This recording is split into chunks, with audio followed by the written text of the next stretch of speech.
and go for it. We'll come back to that vis-a-vis Okay. how we intend to tackle poverty, you know, in light of all of this that we see. We'll take a short break now. We're still with Mr. Soji Akpamkpa, the Executive Director of the Convention on Business Integrity. Join us again.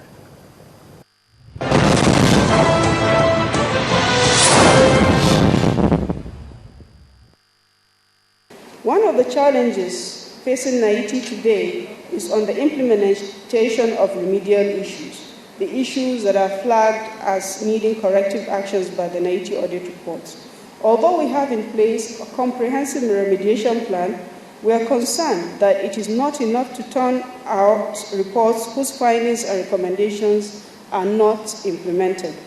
This is one of the issues that Neiti tabled before Mr. President during the recent meeting of its board and the management with the President, Dr. Goodluck Ebele Jonathan, at the presidency on the 20th of June 2013. However, we are encouraged by Mr. President's promise that very soon the presidency will reconstitute and strengthen the interministerial tax team, which will have the mandate to implement the remedial issues contained in the Neiti audit reports.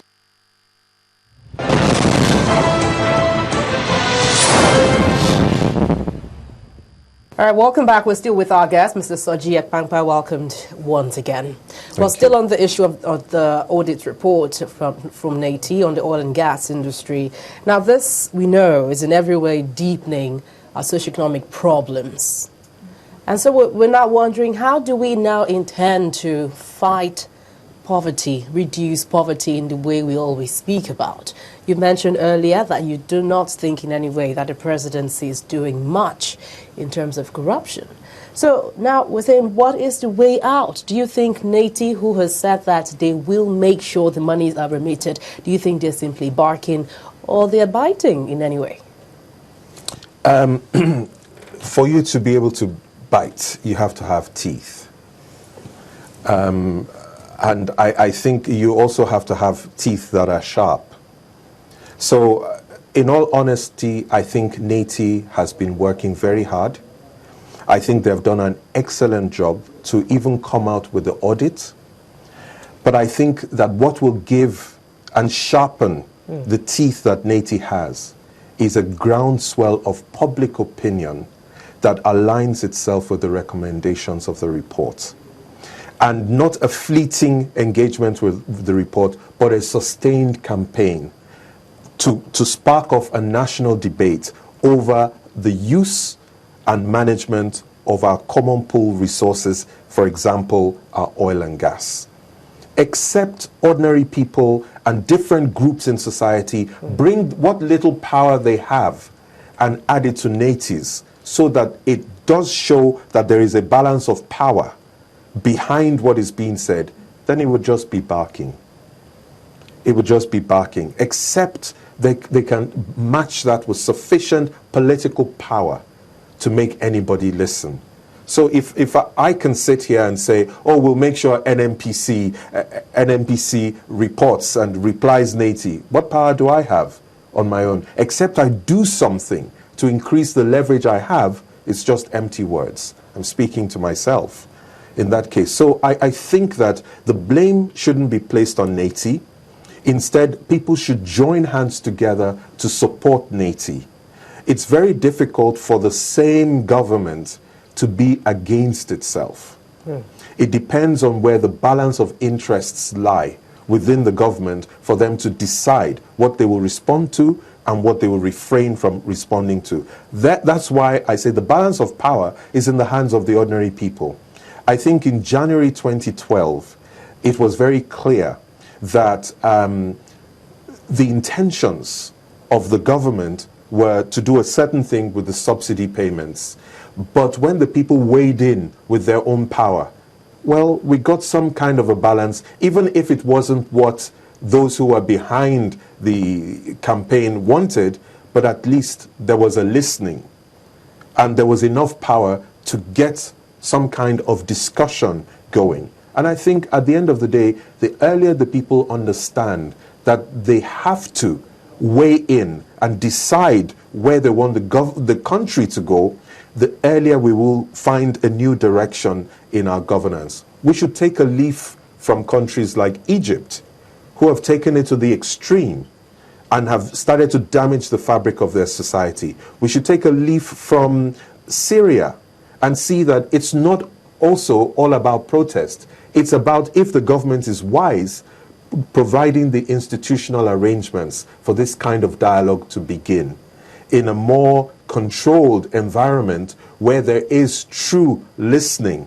But the only way they would do that is if you show them the power first, that the power is really there, and then maybe people will sit down and organize that kind of interface. Well, I really hope there's a better way of solving this without degenerating to Syria's kind of example. I think so too, and that is what I'm suggesting, that if we have the institutional arrangements, ordinary people know where they can go, and in this case, to do with this report, it's Neiti. And ordinary people put their weight behind Neiti and make the demands. I think the government would also have to respond. Let me talk about the Honourable Minister of Finance and the Minister for the Economy, who on the day then expressed a desire to see monies returned from NNPC. Sure. Was that the first time she was hearing about it? Was that the first time she's seen the report? Well, obviously the government has seen the report. She has to say something. Well, it was a good thing she said at the end of the day, but yeah, that is just rhetoric. Unless somebody puts herself, the president, the Minister of Petroleum Resources, and everybody else who is really trying, as they tell us, to repair our economy, unless there's enough pressure on them to make them prioritize the dealing with the issues in the way that concerns the people, then we will not really make the kind of progress. You see, another angle to this is that when you say that the Minister of Finance, of course, might have seen this earlier and gives reactions that we're not even sure which direction it's pointing at. And then, of course, other people saying that even the presidency might be involved, given the secrecy that shrouds the NNPC and all the the discrepancies we hear about, the facts that are, conflicting in one way or the other. How do you think this fight will go ahead? It's still going to fall down where the power is.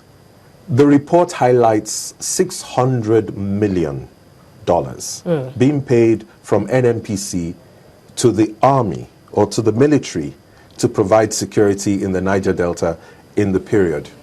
And the report talks about, yes, some demand letter coming from the military, but nothing in terms of invoices or any retirements. Who's going to make the military retire $600 million for security? This is the kind of thing I'm talking about.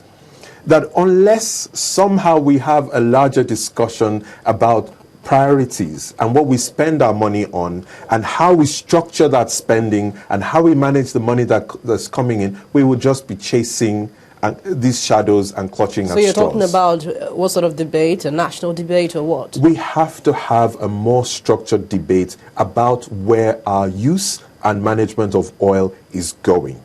We have to have that debate and discussion, because if we don't, we would come back in another 2 years with the next audit round and we will say the same things as we said the last time as well. Now, we have the petroleum industry bill, being considered and all of that, just as this is happening.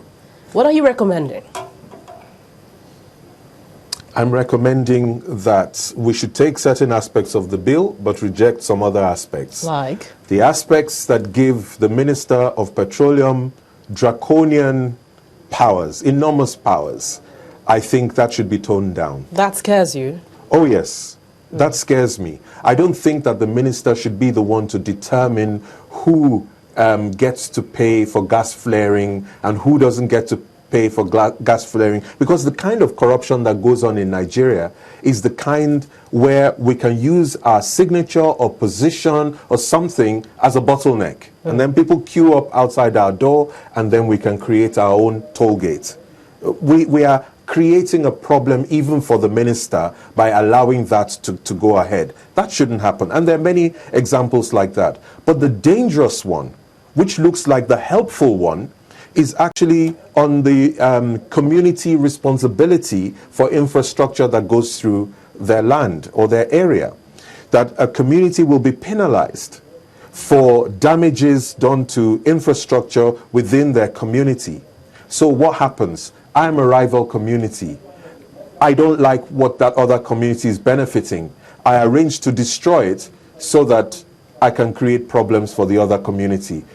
That's the beginning of conflict, and more conflict. Anybody who has studied the conflict in the Niger Delta knows that people fight when they don't benefit, and people fight when they do benefit, because they're never sure how much benefit was really there. Did you really declare the whole thing?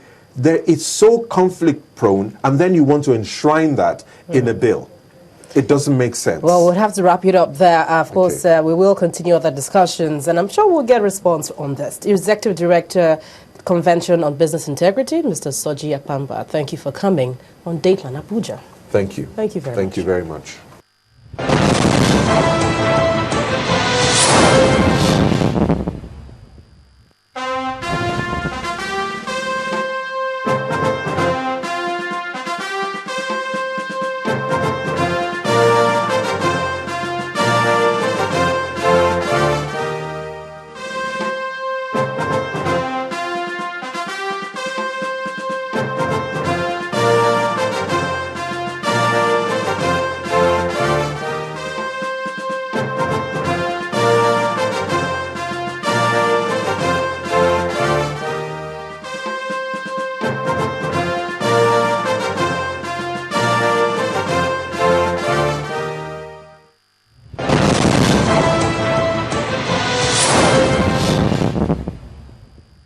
Thank you for your mails. Keep sending your views and comments, especially on the subject this week, the audit report on the oil and gas sector. And of course, you can send it to the address and Twitter handle right on your screen. Thank you for watching this week. I'm Gloria Umezuki. See you again.